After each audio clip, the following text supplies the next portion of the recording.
Georges, on en sait un peu plus sur le modus operandi qui sera utilisé pour la suppression du poste de Premier ministre. Eh oui, le Soleil lève un coin du voile sur le projet de loi. Le quotidien aussi, alors que le journal Le Quotidien fait état de 18 articles à retoucher. Le Soleil, catégorique, nous apprend que 22 articles sur 108 seront modifiés. Au titre 1, un seul article, 7 au titre 3, 2 au titre 4, un seul au titre 5, 7 articles au titre 7 et un seul au titre 100 et au titre 10 plutôt. Le Soleil 108. Le Soleil souligne aussi que le processus sera achevé avant la mi-mai. Un interlocuteur du quotidien gouvernemental sous le couvert de l'anonymat confie que dans les 3 semaines qui suivront la prochaine réunion du Conseil des ministres, le Sénégal entrera dans une nouvelle ère marquée par un régime politique de type présidentiel avec un chef de l'exécutif s'appuyant sur 2 leviers pour exercer. Un secrétaire général de la présidence de la République, coordinateur de l'activité gouvernementale, et un secrétaire général du gouvernement, coordinateur de l'activité administrative.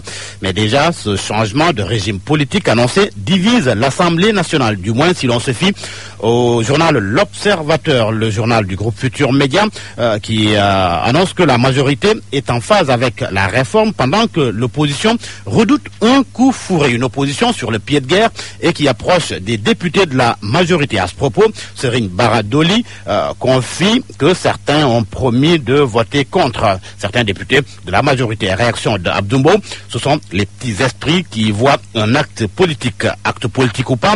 En tous les cas, le président du groupe parlementaire, Benno Bokk Yakaar, aborde la question dans Sud Quotidien.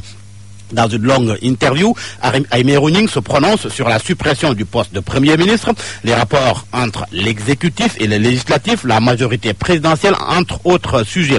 Celui qui intéresse le plus le quotidien là, c'est celui relatif à la répartition des services de l'État. Mon confrère relève des incongruités après la publication du décret à la lecture duquel, souligne le journal, certains ministres pourraient être gagnés par un énorme sentiment de frustration et de regret. La baraka, selon l'AS, est du côté de Mansour Faye qui va se retrouver avec tous les grands projets de l'État tels que le PUDC, le PUMA, Promoville et la Délégation générale à la protection sociale et à la solidarité nationale. Les Échos l'a d'ailleurs relevé et qualifie Mansour Faye de super ministre. Les Échos soulignent aussi que Amadou Ba est sabré. Et pour cause, le journal indique que la DAGE, la direction de l'administration générale du ministère des Affaires étrangères, lui est arraché. On a vu également que le ministère de l'économie et des finances et du plan a été scindé en 2 ministères.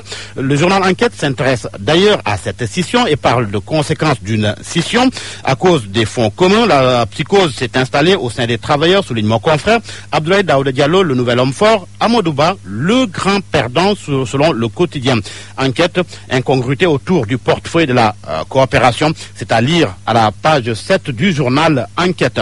Qu'en est-il de Cheikh Kanté? Le journal L'Observateur nous apprend qu'il est toujours ministre du suivi du PSE. Il confie d'ailleurs qu'il bénéficie de la confiance du chef de l'État. Et pendant ce temps, le journal Le Soleil souligne qu'avec le décret 2019-756, le président de la République a mis fin aux fonctions de tous les membres de son cabinet depuis le 5 avril 2019. Qui a tort, qui a raison? En tous les cas, le journal Le Soleil est catégorique sur la question. Et l'on s'intéresse à présent au problème remarqué ces derniers jours à l'université Gaston Berger de Saint-Louis. Problème qui a fait que l'Assemblée de l'université s'est réunie. Il s'agit des violences à l'UGB avant-hier.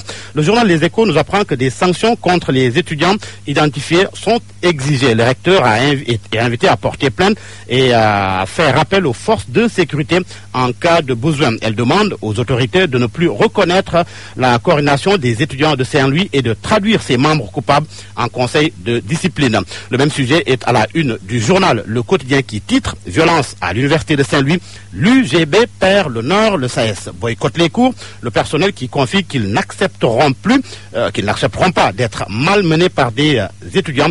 Réplique de la coordination des étudiants de Saint-Louis Babacar, s'il y a un syndicat qui mérite d'être dissous, c'est bien le SAES.